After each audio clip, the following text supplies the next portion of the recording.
I'm supposed to use this, aren't I? It's a nice prop. Hello, everybody. I'm Lee Lewis, the Artistic Director here at Queensland Theatre, and it is my very great joy to welcome you to the subscriber briefing for Taming the Shrew. I can't believe we're here.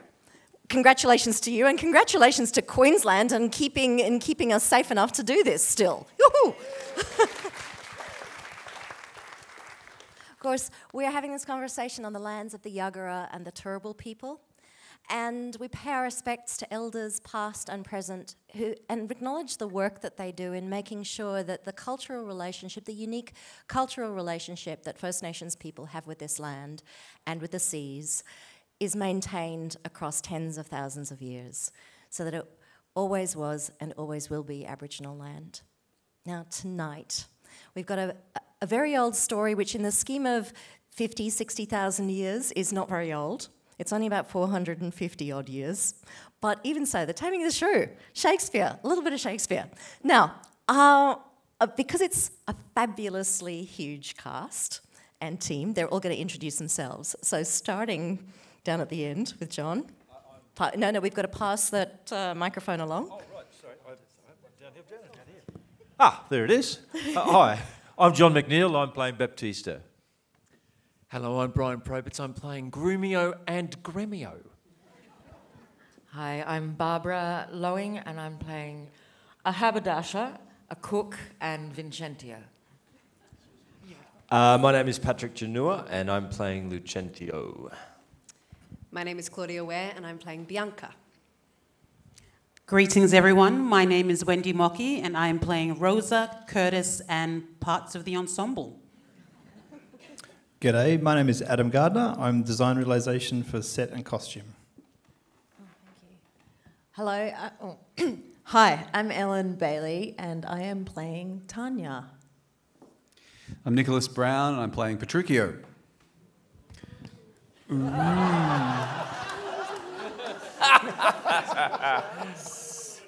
Pressure's on. My name's David Songen. I'm playing Hortensio. I have all the power. My name's Damien Ryan. I'm directing this rubbish. I'm Jason Glenwright. I'm lighting this rubbish. Evening all. I'm Leon Kane. I'm playing Biondello, a tailor and a cowboy. There you go. Hi, I'm Anna McGann and I'm playing Katerina. And I'm Tony Brompton, sound designer. Fabulous. Yes, give them a big clap. Now, obviously, in the depths of despair that was last year, thinking about what we wanted to do this year, we wanted to find plays that allowed us to put as many of our beautiful actors on this stage as possible, so that there were actually new and exciting things for us to see, not just the ideas from last year's program. And Taming the Shrew was a complicated play that I really wanted to see on the stage, and there was one person I thought could do this, and that is the actually very disrespectful Damien Ryan, who called this the rubbish that he's directing. Now, the reason he's saying that is because we do this briefing right in the middle of tech, which is possibly, from a director's point of view, the most inconvenient moment to put this conversation. His brain is like, we don't have enough time for this. But of course, you're our very great friends, and it's a real pleasure to actually share this moment for you. So right in the peak of our frantic assembly of a huge work, a welcome and a hello to the idea of this play. Now, you're looking around the space going, what in the hell could this be? And where are you taking us this time? And so that would be the question I'll be putting to you, Adam Gardner. Tell us a little bit about this world of Taming the Shrew. Well, you're going to start with Damien. Maybe, but... This idea of Taming of the Shrew being set in the golden era of Hollywood, kind of somewhere between the Wild West and the new frontier that Hollywood brought about. There's a romanticism, there's themes of star power, there's silencing of women in the themes of that, and Damien's idea to bring those themes through the design has been kind of my role to enact for the project. We've You can see up to the left, I hope that it appears like a massive sky cloth that you would see in the backlot of a Hollywood film studio. And that backlot is hopefully what you can see a resemblance of here. You might have entered through the tunnel that might be the leftovers of maybe down the bottom of the Hollywood sign or the back of a film studio or a piece of scenery.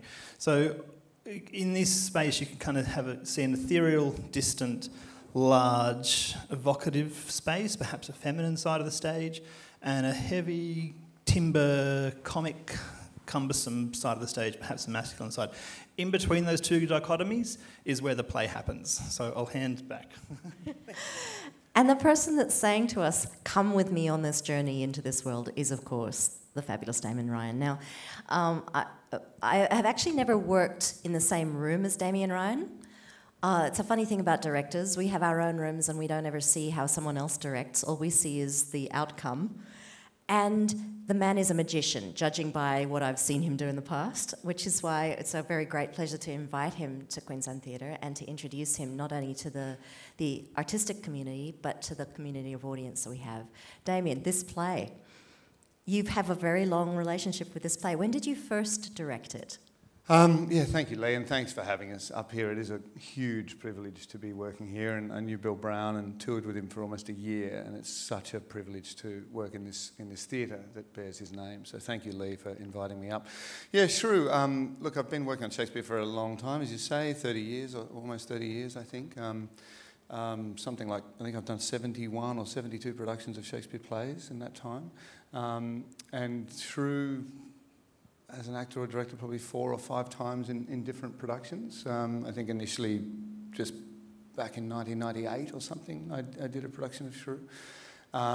It's fascinating to watch the way the play changes, as it will, as any play will, but particularly plays that ride right upon the social and cultural fissures of society, you know, the really difficult, ambivalent dilemmas that we all face every day of our lives. One of them, of course, is fundamentally gender politics, and this play is so cuttingly dangerous in terms of that, and it's just fascinating looking at the performance history of it generally, let alone the performance history of it in my own lifetime.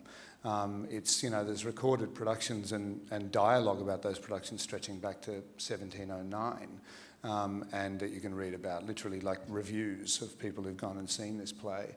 There's been rewritings of the endings. There's been, even in Shakespeare's time himself, as some may know, there's a response play written to this play by John Fletcher, who was one of the young playwrights that Shakespeare started to work with late in his career. And about 1604, 1605, I think it was, he wrote and finally produced a few years later a play called The Tamer Tamed, where Petruchio savagely got his comeuppance from another woman that Kate had left him, or I think Kate had actually passed away or something, which isn't great. Sorry, Anna. And Petruchio remarried and was tortured by a new wife who put him in his place. So even at the time, this play was deliberately divisive and really driving audiences to debate, to argue. And so even in the time that we've been working on this play, let alone myself over a career in the theatre, it continually changes its meaning, and part of the joy of working with this incredible bunch of people, creatives and cast in the last 4 weeks, has been going, what does this mean to us in 2021? What do we do with this story now? And we've had a hell of a debate about this play. And remember, that is the point of it. You know, our job is not up here to simply commentate on the play with a production.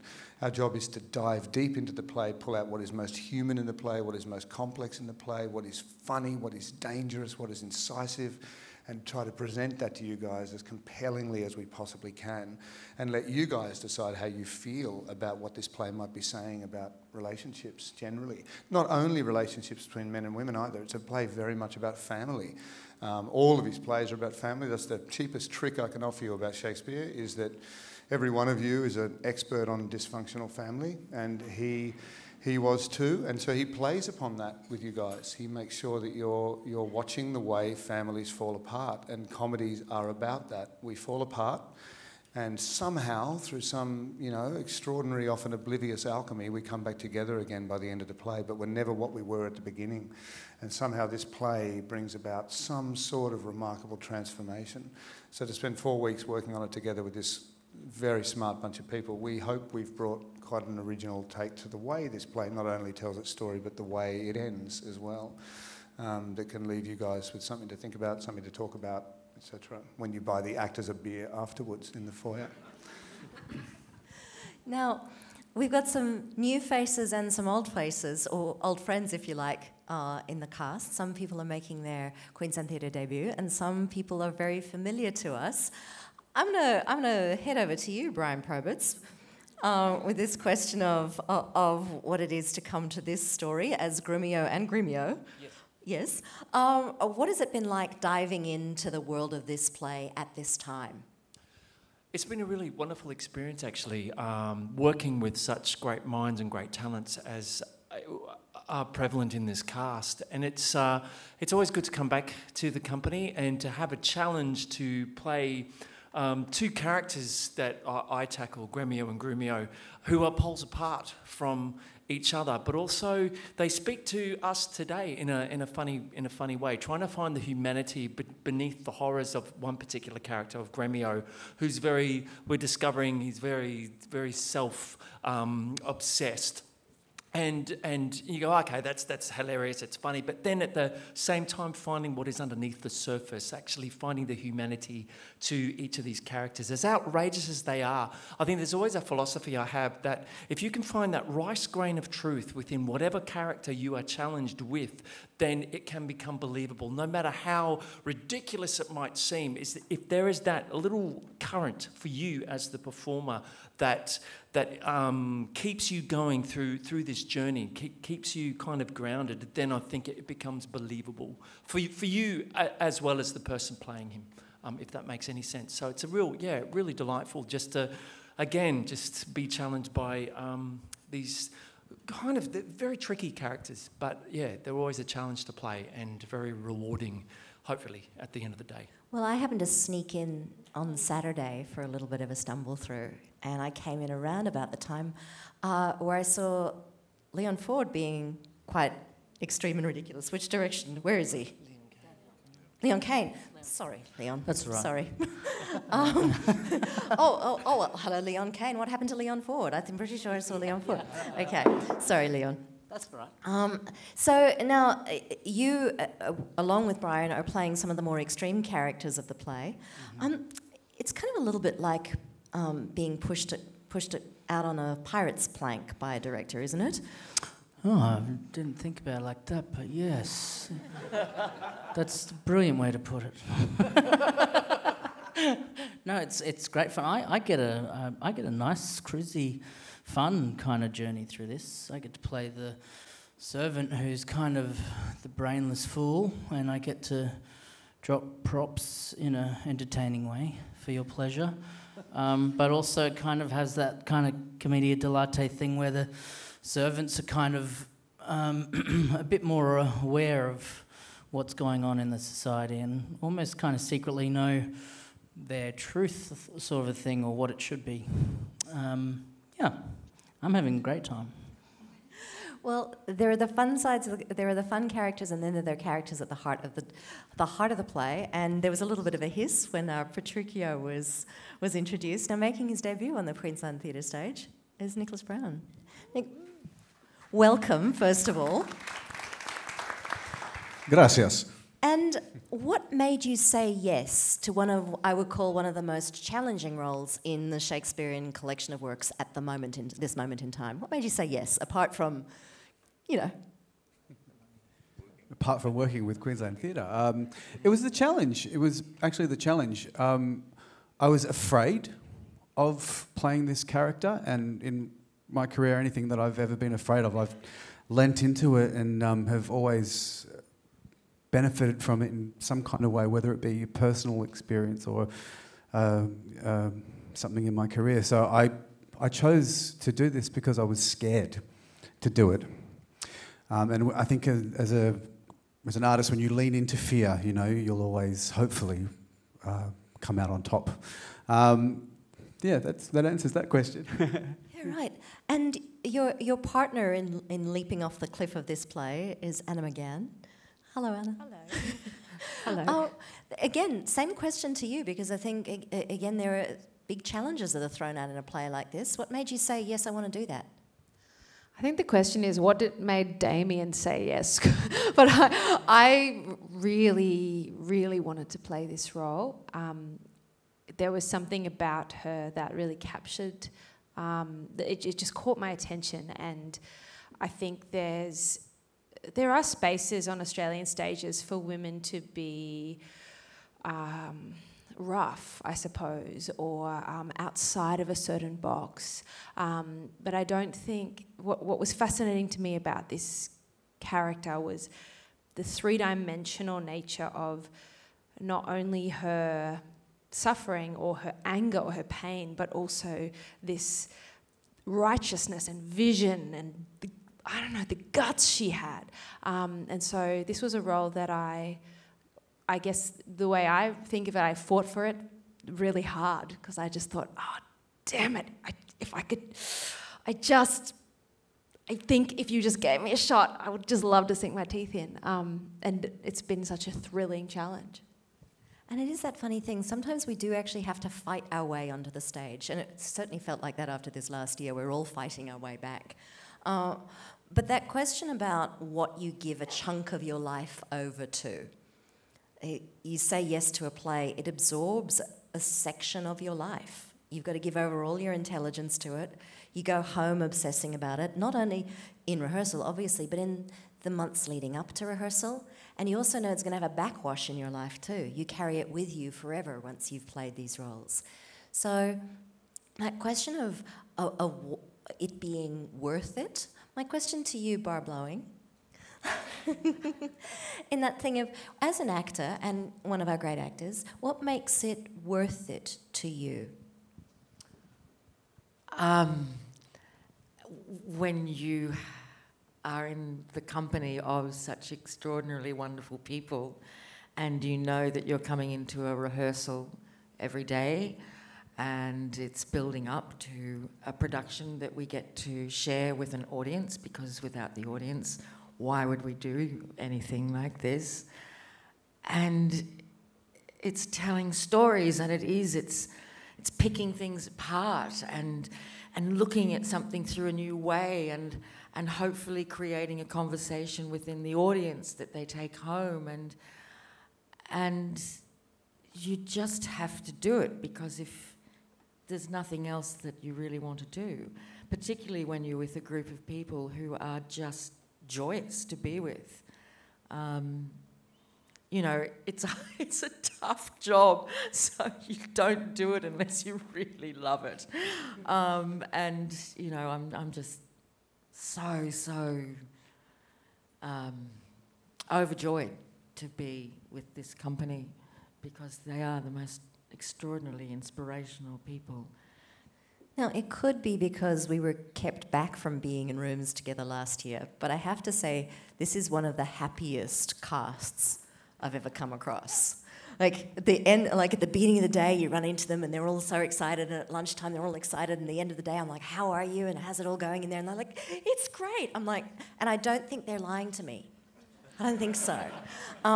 So I'm gonna ask you, Wendy Mockey, what's your favourite part of the play? What's been your favourite part of the play that you've worked on so far? To be honest, the most favourite part of the play is actually being on stage and just interacting with other humans, particularly after the year that we had last year, and I was down south in Melbourne. And so coming back home to the home state and getting the opportunity to come back and be in the theatre and explore Shakespeare and the complexities of being human with a wonderful group of people, I've just honestly loved every minute of it. And also working with Damien Ryan, who I've worked with before, who's a phenomenal director. This is all very positive. But I think, honestly, that the whole experience so far has been wonderful. It's been really great to come back home to the theatre again. Now, one of the things that I love about this particular interpretation is that you've set Petruchio at sea, Damien. Just tell me where that idea came from. I didn't quite get Petruchio. Petruchio as a seaman. Yeah, you try to draw everything you do, obviously, when you're directing a play from the text, and it's always a leap-off point to somewhere else. I think that's important. These plays, of course, are done probably somewhere in the world right now. Someone is strapping on his boots to play Petruchio. These plays are done ad infinitum, and so it's always good to not only dig right into what the text is telling us, but also think, where can I go with that might bring a bit of a new light to the character. And so I often, you spend a lot of time working on what the language is doing. Shakespeare, as you all know, is full of imagery. It's probably its defining kind of, bloodstream is its imagery, its metaphors, its similes, its mythological references, etc. And with Petruchio, continually, as Nick and I found when we even met over Zoom to start reading it a bit together a few months ago, that it is replete with images of the ocean everywhere, even in the simplest ways. When he describes Kate's beauty, he says it's deeper than has yet been sounded, and in both of those moments, he's talking about how you plumb the depths of a piece of water using a plummet. You sound out its depths. The most simple little references that come out of Petruchio's mouth are often maritime references or references to do with the ocean. And I think, Shakespeare is a genius at this. He truly is. He introduces a metaphor, an idea, and he sustains it right through to the end of the play, like light and darkness in Romeo and Juliet or something. He sustains it in the most remarkable ways, sometimes in big, heavy-handed, obvious ways, but often in these beautiful little infinitesimal ways that just keep subliminally driving the audience in a certain direction. And Petruchio, that is the ocean, and he's mysterious, he's implacable, he's a little bit unknowable, and that's what makes the journey interesting for him. Kate has to kind of batter down the masks and the gates that he puts up, because he's a lonely, drifting soul with one friend in the world, Grumio, and he beats him 15 times a day in a comic way because he's so bored, and Brian Proberts deserves it. But he... see, they agree, Brian, they agree. That was unanimous, Brian. That was a unanimous response, okay? Heed that, Brian, heed it. Truly, all the references are about the ocean and about, he is a force of nature, and it's butting up against a series of images that are about freedom and about the air and falconry that surround Kate. So we kind of want to look at the play through that axis. A man whose legs are never on solid ground doesn't really know how to live on solid ground. He lives on the water, trying to woo a woman who dreams of living in the air, and how will these two come to walk together on the earth, kind of thing, I guess, is one way that we're looking at the play. And you started to touch on that, and I'm gonna go back to Anna again. The starting image for Kate is of an aviatrix, yeah? And so building on the idea of the air element and the 1920s, there's a little bit of the Amelia Earhart as a starting point for you, isn't there? It's a slight inspiration, and it very much is. But I think the thing that really compelled me about Damien's vision, which he imparted to us when we all came together, is this idea that this idea of the falcon, the idea of the bird, the wild bird that someone is trying to bring into, almost a servitude relationship. Domesticated is one word that gets used. But there's also this beautiful imagery in this production, and I think for Nick and I, of one of these people belongs in the sky, one of these people belongs in the sea, and they're forced to meet on land, and they don't have the same language, and they don't have the same way of engaging with the people around them. They are so eccentric, and yet within those eccentricities and those completely different ways of living, they form some kind of dance, some kind of language to communicate with one another. And that's been a really beautiful part of this journey for us, is not just finding the violence and the bitterness and the humour of that relationship, but where do they become allies? What's interesting about that? How can we make that more complicated and more beautiful? Because there is... for all of the backwards and forwards and what does this play mean, I'm a complete sap. I don't know about you, but I loved the Elizabeth Burton, Richard Taylor Richard Burton, Elizabeth Taylor, Taming of the Shrew. Long day. So I've always loved the love story inside with all of its complexities. Now, there was a complex couple, right? And they managed to find an extraordinary union for a period of time. And I always thought that it was a beautiful play for the two of them to work on. And there are other layers of love and learning and complexity inside this. Now, from the little bit of rehearsal I saw, Ellen, you and Patrick are playing, I want a little bit of an explanation about what you're doing. Your little bit of storyline. So I am playing a character that has been turned into a female from the original. Lucentio's sister, who was originally Tranio, is now Tanya. And I suppose the most exciting part of what I get to do in the play is get myself through doors that women of that time may not necessarily have been able to, under the disguise of playing my brother, in order to help him woo the beautiful Bianca, played by Claudia. So yeah, that's kind of the narrative. We find ourselves in Padua, come from Pisa, and we get to explore a beautiful brother-sister relationship, which is complex in its own way, with Barb Lowing playing our mother, who has also been changed from the original into being our mum, as opposed to our father. So yeah, there's all these little nuances through that, I suppose, which Damien was interested in exploring, a stronger feminist voice in this play, and how can we amplify that, and what does it mean to be telling this story in 2021. So yeah, we've been delving into that through our relationship. Well, PJ and I have.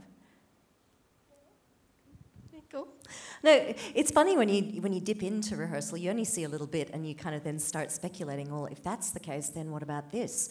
And as soon as you change the gender of one of the characters, it has domino effects, obviously. But Damien, you've been at the forefront in the Australian Shakespeare landscape in exploring what it does to the plays and how we can explore female voice in some of these characters. I mean, you've probably changed the gender of more characters and learned from that probably more than any other director in the country. I remember where, probably in the neighbourhood of sort of 5-6 years ago, where the conversation really became quite strident in that space, and your response in the season at your company, Sport for Jove, was quite complex. So how has that informed your revisiting of Taming of the Shrew?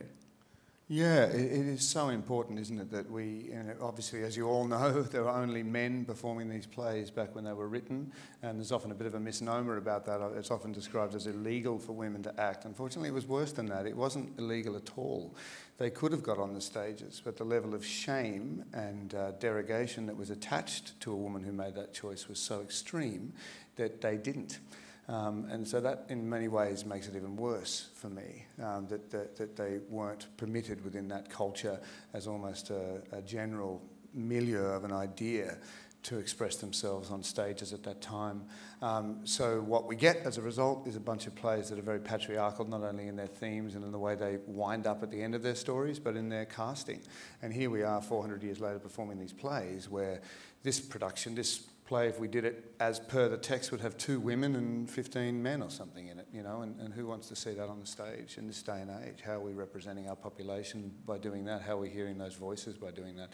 So it's important, when we're going to look at classical work, to think about where in the play can you not alter yes, you'll be altering the meaning, but you're not altering the DNA of the story. You're simply, like any actor, an actor approaching it 400 years later is inevitably and fundamentally recontextualizing what they're saying on every single line, because there's a whole different receivership happening out there in the audience. So I find it absolutely thrilling to look at a character and thinking, whether it be anything from a female Hamlet or a female Lear or a female Falstaff through to some of the gender changing we've done in this play, just to let the play resound off different surfaces in a modern age. you know, to look at particularly a play that is about gender politics and is so brutal in you know, aiming toward the submission of this extraordinary female voice in the story. It's important to counteract that by hearing what other women in the tale might say in that regard. So I have never once in the many, many characters that I've either inverted the gender of or worked with a genderless character, etc., in a story, I've never once found it doesn't work. Genuinely, I've found that it is always fascinating. You know, you get the odd sort of purist out there who wants to see a Tempest where there's one female and, you know, 14 men or something, but they can go away as far as I'm concerned. It's very, very important that artists are able to look at these plays collaboratively. And I'm sorry I'm going on a bit, but truly, if we could send a WhatsApp to Shakespeare right now, I'm showing my age now. WhatsApp is modern, isn't it? WhatsApp. Yeah. If the kids today, if we could contact the bard himself and say, how do you feel about us doing this? I think he would go fantastic. He spent his life stealing works from other people, collaborating with people, writing texts across 3 or 4 different authors, changing his plays again and again across his own career. And all he would want us to do today is go, what can we do?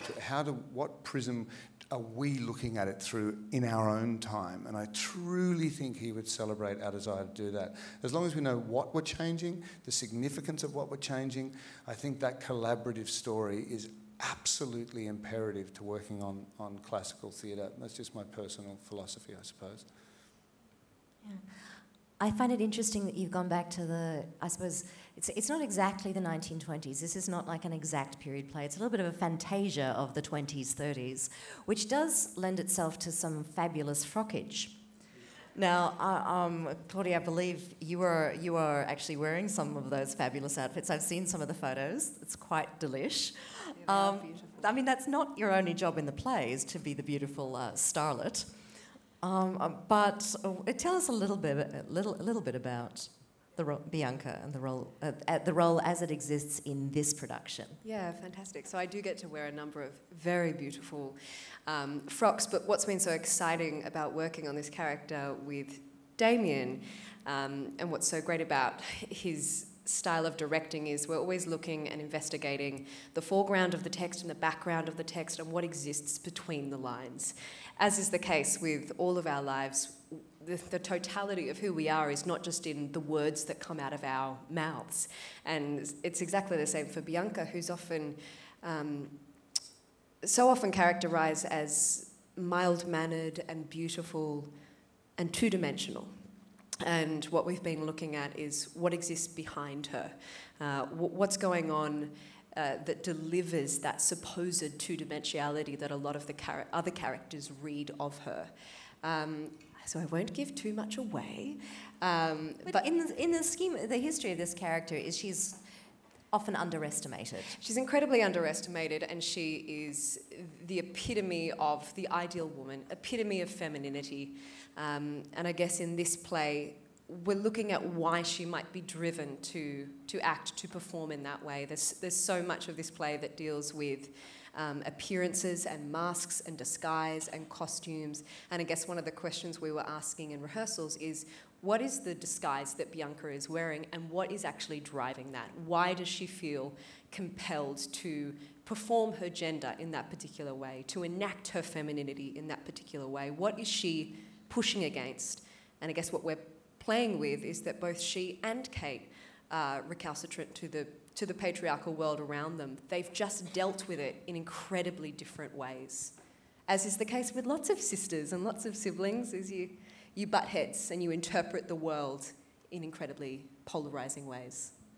Now, obviously, you have a beautiful cast of people with a lot to talk to you about, and you know that I can talk under wet concrete. So put your hand up if you've got a question. Otherwise, I'm just going to keep asking everybody, and they're going to keep talking. But I'm sure you've got questions about why this play, questions about things that might have shifted or what there's. Okay.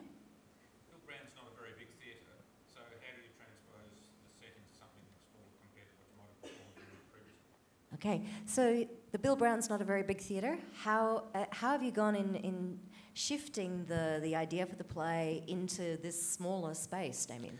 It's funny, I thought of it as a small space when I was preparing for this, but in performing in here, I'm finding it vast, I must say. Whether that's because Adam's given us so much real estate to work with in here, like we have this vertical plane, this horizontal plane here, but he's also given this whole vertical tourism to our performance here. It's enormous, the heights and the distances between characters.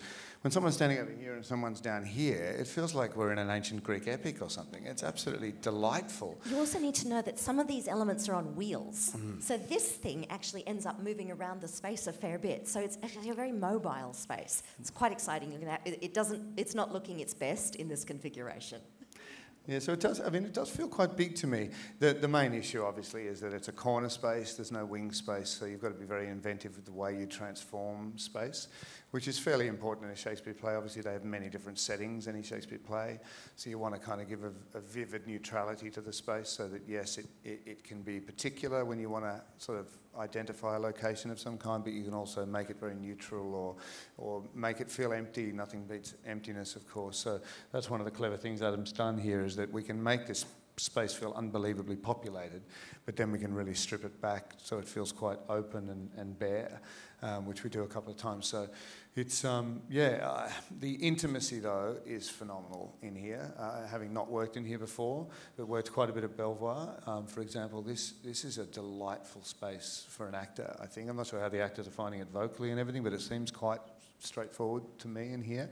And the relationship with the audience is pretty fantastic, so hopefully that will translate on the night. I just wanted to add some of the specifics. While we all are looking to a central point and this space can feel quite small, the width from that corner to that corner is wider than the playhouse, because it's a funny thing that a triangle can do, but the depth obviously isn't there. So it's a really intimate space in some aspects, but that latitude dimension is really, really vast. And because it's a Shakespeare, we've done our own little globe theatre. So we have our little Juliet balcony up here that's wooden and resemblant of the Globe in London, you would all know, on the river there. And on this side we have the kind of the fake scenic cloth that was so prevalent in Shakespeare's era of work as well. Also prevalent in early Hollywood and even today. But we've kind of sort of pieced together our own globe theatre in this wonderful space. Oh, I like that. And look, the magic thing about this space is that as an artistic community, we're still figuring out how to play with it. This is not it's not the space that's been sitting here for 50 years and we think we've seen it in all of its configurations. There is magic to be found in this space, and I love the fact that you're playing with elevations in here. When you started talking to me about the design and what it was going to do, I was like, oh yeah, that's going to be a lot of fun. And I think the biggest thing for me when people are coming to something like the Taming of the Shrew is that there's a sense of fun and a dynamic. It's a big world, and watching a big play up close in an intimate space is the best fun in the world. Sometimes we do want one person standing on the stage, and sometimes we want to feel like it's bursting, right? And this one is a burst. It's definitely a burst. Other questions? Oh, hang on. There we go.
Yeah, sure. Sorry, So I'm just going to repeat a little bit of that so that everybody can hear that. A worry about why change the words? Why not actually make your own play with a Shakespearean flavour, if you like. Why do that? Yeah, no, look, great question, and I do hope, having obviously you're picking up on some commentary here on a stage. Hopefully, in seeing the play, you'll see that I'm desperately trying not to be politically correct about the play. Hopefully, the play is really, really touching right to the core of what Shakespeare was saying with the play. We're not hiding from its ugliness in any way. It is a brutal play. Yes, it's a very funny play, but it's got very brutal themes at the core of it, and we are not hiding from those. We are not having Kate, resound in ways that she wouldn't typically. However, I think someone else at the line had talked about the space between the words rather than myself, but I totally agree with you. I think when someone was mentioning working between the words or behind the words with characters, that's more about how one would rehearse to try to bring psychological depth to it. Trust me, and I hope the cast would agree, our examination of the text is really, really profoundly deep, and I have huge respect for the work. I've devoted my life to this work. The words are everything to me, and all we're really changing is the pronouns, just to be clear with that. We're changing the pronouns of the characters that are female, and the he becomes she, etc. So it's not, and all I'm saying is when a character, when a different gender speaks a line or responds in a moment, they respond differently. And I think Shakespeare's hardy enough to take that. I truly don't believe I'm altering the fabric of the play. I'm giving a set of surfaces through which we can hear different possibilities within the play, if that makes sense. It is a play that is done a lot around the world, and I think if we just get on a treadmill of saying, well, there's only a couple of ways it can be done and we need to do that again and again, I do wonder what the point is. It's not that sort of musical theatre line where we stick with the same thread all the time. Trust me, I would hope that what you'll witness if and when you see the play is not a travesty of the play at all, a real celebration of what Shakespeare was trying to say, but through the slightly warped mirror of the fact that it means something quite different now. And I do hope one of the things that we've talked a lot about in this room as a company is not trying to proselytise to the audience, not trying to get out here and simply virtue signal about the play and tell people what they should think about the play. That is the worst crime. I think fundamentally you've got to let the play speak and let the audience be intelligent enough to know that we're not a sexist bunch of theatre makers who are therefore doing a sexist play.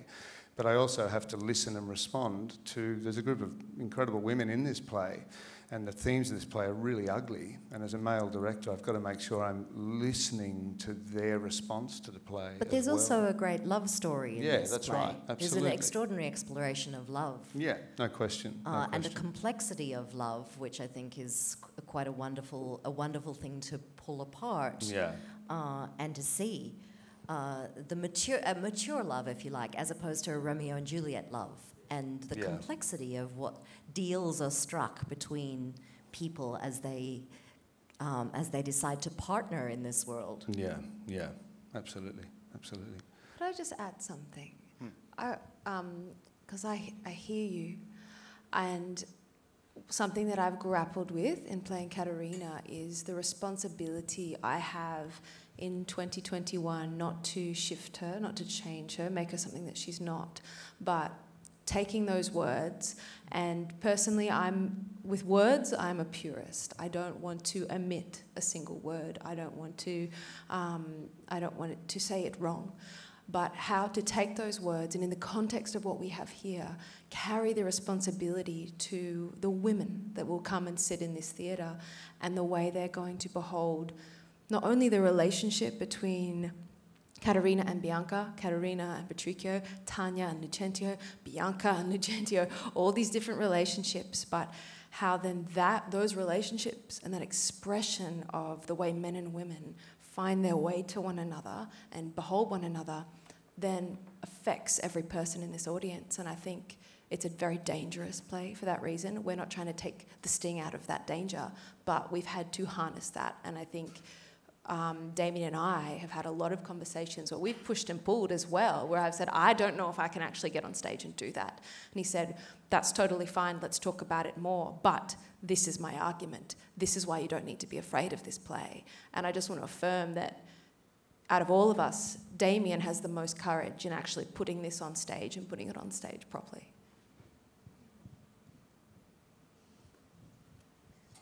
Sorry, was that a question? No. That was a beautiful answer, Anna. And that question of what it is to embody some of these ideas, to take ideas from 450 years ago and put it in a contemporary body in a way that speaks across time, that connects to the ideas of this great playwright a long time ago, who was, in the details, an extraordinary observer of humanity. And the human details that he manages to capture in his phrases, honouring that across time, and I suppose letting it ring true. How do we find the bodies, the modern bodies where the stories still make sense? Because of course it makes sense. But there's a big difference between what makes sense when we read it and what happens when you bring it to life. And the question, especially at the moment, of how we put violence on stage and what that actually does to people, is a big one facing the industry. It's an interesting one, and again, that's what we should be getting into on this stage, because it's not just the play; it's the conversation afterwards. That's why we do the plays, so that we talk about the things that are sitting inside them. And if we stay in the safe plays, in the plays where there's a lot of it's not just about consensus, is it? But the plays that are not actually provoking us at the moment, then what is there to talk about? Really, it's about what you take home with you and the conversations you have with your friends about what you actually think of what happened here. Agree or disagree, you've got to be in the wrestle. And these are the big plays to be getting into at this particular point in time. So yes, courage, my friends. It's a big leap, but a lot of fun to do. Mm-hmm. What is happening with the music from the play? I'm glad you asked, because sitting at the end is the fabulous Tony Brumpton, ladies and gentlemen. It's an interesting mix, inspired very much by the 1920s. Some pieces sampled directly from that period, a lot of jazz and interesting things were happening then. But there's also some stuff that's clearly inspired by. We were throwing a bunch of Brian Ferry tracks around in what's his name, which is pretty amazing, that Damien introduced me to, as well as some fabulous silent film moments that I'm still should be writing right now while I'm chatting to all of you, for all of those things, and putting all that together with the kind of normal soundscapey things that I'd throw at this sort of work. So it's a bit of a collection, because we're in this filmic world where it's set between the sky and the sea and the land and everything else in between, and it changes so fast. It moves so quickly. We were running this first section this morning, and it just goes and goes and goes and goes, and 10 minutes in, you're just kind of overwhelmed by a whole heap of stuff, similar to what the pacing of the dialogue was. So trying to keep the music up with that same level. What's something that Damien keeps saying over and over and over again is pace, pace, pace. So the music's trying to keep up with that most of the time. Yes. I was going to ask a similar question regarding the lighting, because I imagine for something this complex, the lighting's going to have a major impact on the dramatic concept with the sea and the love and the hate and all that. So that must be really complicated. So the question is about the lighting and where we're going with the lighting in this complex world. Jason Glenwright, handing over to you. Yeah, well, it's as you've seen from the set, it's a playground, and it's also a very, at the moment, empty space. So, and this is the sort of set I love most, because you can build what you want to build with it with light. You can shape the world as you need it. We can move a piece of scenery forward, light it from a different direction, and chuck a different colour from another direction, and you're somewhere else to the scene before where that's at the back. So we're in a space at the moment, and we've got all the technology here that we can be very dynamic with how this world shapes and shifts around. It stylistically follows us being in this sort of studio space, so you can already see the big studio lights sort of around the space. But there's also, I love when performers, and you want to see a sense of play with light on stage. So the actual performers get to play with, like, that light up there. A few actors get to use that throughout the show to actually set scenes up. We might even have a few lights on wheels wheeling around that we can reshape scenes. And it all happens with great delicacy and beauty to help shape certain moments throughout the piece. Again, just reinforcing certain moments that Shakespeare has in his text, but also in certain scenes, and it works beautifully in this filmic context. So, yeah, a dynamic space and stylistically interesting, I think, is kind of the world we're playing with, lighting-wise. Yeah. Up the back, yeah. No, this is not one of the plays that's touring this year, but interestingly, this play will be the first of our digital series. So we will be doing a big filmed version of it, which will be released a couple of weeks after the show closes. You'll be able to actually watch it at home.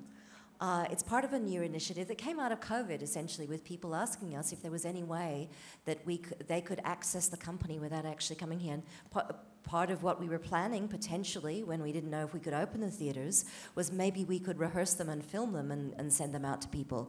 But now we've got the best of all the worlds. So there are 3 plays that we'll be recording this year. And what's beautiful for me is as we move to this age, is never to replace the live experience, but there are people who can't get here.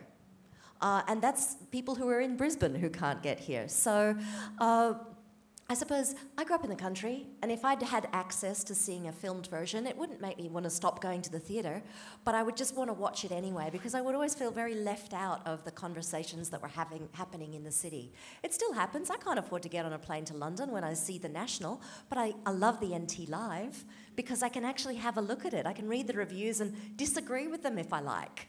You know, I'm not shut out from being in that relationship with the idea of making. And what I've found in looking at all the NT Live productions over the years is, of course, they have now these beautiful recordings of some quite significant productions. So beyond people being able to see it a couple of weeks after the production has closed, people in years to come will. We'll have a record of some of our Australian productions, and I'd like to think that people around the world, that we haven't quite negotiated those licenses yet, but around the world in years to come we'll be able to see Australian actors on our Australian stages doing our Australian interpretations, perhaps, of classics that have come from the other side of the world. If you like, it's the Empire speaking back. I'd like to think all the NT Live subscribers in England will start picking up on Australian productions as well. And of course it's going to be exciting when at the end of the year it's Return to the Dirt, which is a new Australian play. But capturing the works of some of our great actors, if I'd been able to look back and see like a good recording of some of John Bell's early performances, I would love that. You know, we don't even have those. We've got a couple of odd photographs. So one of the benefits of the technology we have now is that. So not touring, and I know touring is incredibly important, but in the scheme of this next year, we were planning this year to do what we could do, and it was a big enough risk to actually say, I think we'll be open enough to have, how many people are on stage for this one? 11. So that was the big leap we were taking. Hopefully in years to come we'll be able to tour one of our big shows again. But for the moment, tell your friends to check out the digital series. I think we've probably got a tricky name for it, but I don't know what the brand name is, but we're filming them. Now, Bob Lowing, we will have another question from the audience, but I understand, I'm led to believe this is your second Shrew. Yes, it is. What was your what and when was your first one? Well, actually, I did a production at an all-girls school where I had to play Caterina and Petruchio, but that's... It wasn't the whole play, it was just something really random. Damien, the moon and sun scene is forever engraved in my mind. In 1994 and 96, La Boite did a production of The Taming of the Shrew, and I had the joy of being part of it, and I played Tranio as a girl, which is lovely. You know, it's a very different production to this, but again, it brought together a fantastic group of people, and we had so much fun, and I truly loved the play deeply, because it is such a complex piece, and you know, you wake up in the middle of the night and go, oh, is that is that where it should be, or is this or that? And it's a magnificent piece, but so I'm really happy to be able to do it again, albeit playing the mother now, which is fantastic. But can I just say, I look at my children and I just think, she did really well. I'm so proud of my children. They're so beautiful. Mum's genes, that's why you're my favourite.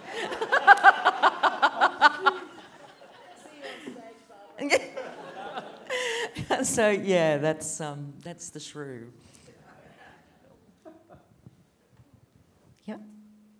So Shakespeare's always attracted school students, and I don't know, normally they'll be like, oh, we'll add some like yo's in, and then kids will understand. Oh, yo, like how you going, yo? Dance to like some current pop music, I'm not sure. But it sounds like you guys really aren't doing that at all, very much staying true to the text. It's true. And now that it's being filmed, so I'm sure that a lot of schools across Australia will be referring to this play in their studies. So I was just wondering if you, considered how you might not cater it to a young audience, because I think Shakespeare's very universal, but just how you considered a young audience, and if you haven't at all, because I don't know. I'd be curious to hear about that. The question is often Shakespeare, the Shakespearean productions that we do appeal to younger audiences, to schools audiences. Have you altered the play at all to appeal to that audience? And the young person speaking is actually a playwright, so I think she's actually protecting Shakespeare from the tendency to make yo, Shakespeare, yo, what's up, just to make it a little bit appealing to younger audiences. So, Damien, do you want to take this one insofar as how you've shaped it and what your feeling is in relation to reaching audience? No. I've got your back. No, absolutely. I've seen plenty of those productions, believe me. No, it's I guess, a basic philosophy I've always had, and I do a lot of work with students around the country for many years, and I just think you have to talk up to them and not down to them at all times. I've always felt that there's fundamentally, you either do it well or you don't, like if you can make the play human, make the play powerful, if the actors know precisely what they're saying and why they're saying it to a very profound level, it will touch absolutely anybody.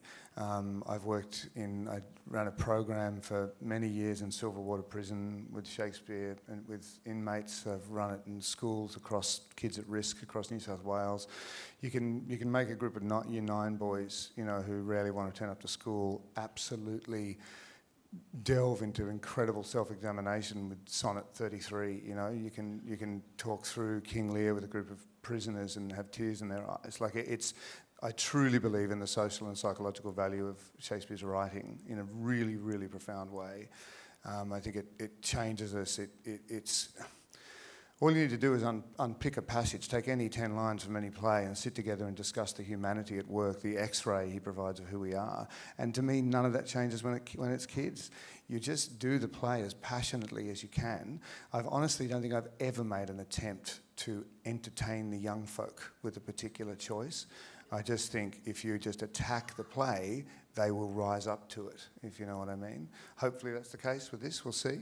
But I often think it feels a bit pedestrian for a middle-aged man like me to think I'll, ride out on a skateboard and rap the first scene, you know what I mean?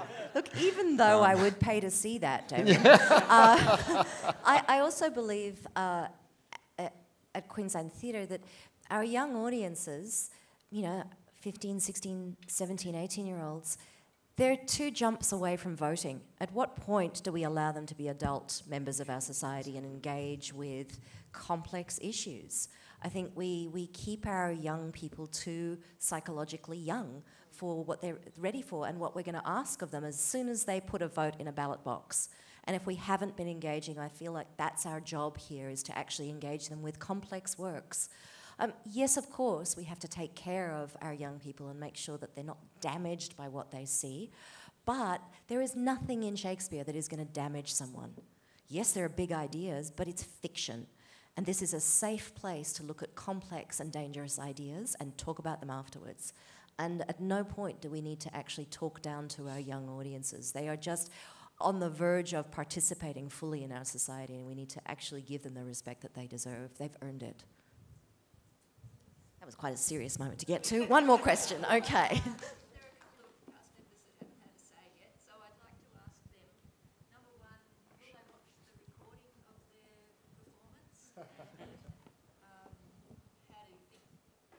Okay, will you watch the recording of your performance, and how do you think that's going to go? Well, I probably will. I'm very proud of this production, what we've achieved so far, and there's still a lot more to do, and you can see that everything that Damien and everybody has said I fully endorse, and the idea of looking at the family and the individuals and the dynamic within the family and the humanity. Some of them I'm just sort of cherry picking some of the things the other folks have said, but the humanity in the psychology of the writing is really important. And I know with regards to not wanting to be politically correct, I understand that we're not trying to lecture. This play really, it doesn't invite discussion, I say, it really demands it, and I imagine we would love to ask lots of questions through the great perception of Shakespeare, and I want to see how that's done in the filming, because sometimes when you get it filmed, you just one camera straight through, but I think we're going to be doing it in a more complex way than that. I think we've got about 8 cameras on this one. Yeah, so it's going to be very close, and we're going to get some of all of that and look at, just record the commentary. I was going to say, just with regards to political correctness thing, we're not looking at trying to lecture anybody or take a position through which we use Shakespeare to say this thing that we want to say. It's really about asking questions, and we are all creatures of 2021, so we can't look at this play other than through the eyes of what's happening within our society. We're going to have a multiplicity of different views about how Australia is as a society and who we are, and we'll look at the events of this play and inevitably make comparisons with what happens. And I think that's probably been, when it was done in the 1700s. We discussed a book, James Shapiro's book, about the way Shakespeare is performed throughout American history, and how what was happening in American history affected the way people perceived the play, what that commented on, how you use that to say it. So I've probably gone off the track of why I'm going to watch the video. Yeah, way but all off. of that too. Way off, all of that. David, yes. what do you think the video is going to be like? I'm very excited to see the production from an audience's perspective. And ironically, it'll be at the end of a season, and I'll start picking apart things and going, oh, I missed that nuance, or oh, I should have done that better. And, that's the beauty of doing, was it a 5-6 week season that, us as performers, the show will grow and mature, and we're going to find new subtleties and things. And probably by the end of the season, we will still have things that we'll be discovering, and I'm excited to see a digital version of it. Look, it's a new venture for us. We'll see how it goes. It really depends on how you like it. If you tell us you don't want it, we'll stop doing it. But if you do like it, we'll be able to build on that in the future. And I would like to think that it will work, and that 20 years from now, if every year we do 3 or 4 shows, that we start to have a real bank, a real record of some of the extraordinary work that's done by Queensland Theatre that we can share with the whole country, if not the world. Queensland Theatre goes global, how's that? Now, most importantly, of course, we have to get the Lucky Door Prize, so come on in, Marnie, yeah? Oh, okay, well, in which case, you know what? I'm going to get Patrick to draw the lucky... yeah. Okay. Just one? Just one. And the winner will be receiving a double pass to Dendy Cinemas, I believe. Now that we're back and open and going to the cinemas, what is it? It's a blue ticket. E10. Oh, excellent! Wonderful. Well, congratulations. You know what? You're going to come down and we're going to take a photo with you. I'm going to thank everybody for being here. I'm going to thank our principal partner, RACQ, for their ongoing support of the company. They stayed with us all the way through last year. Their commitment to this company is extraordinary. And they are matched this year, of course, by our beautiful Griffith University, who've been our partners for 17 years. and they're supporters of this particular production this year, as they should be. The university supporting Shakespeare. I think it's a perfect fit. But a big thank you to all of them for their support, and for all of you for coming tonight. We hope you enjoy the production when you come to see it. Thanks for being here.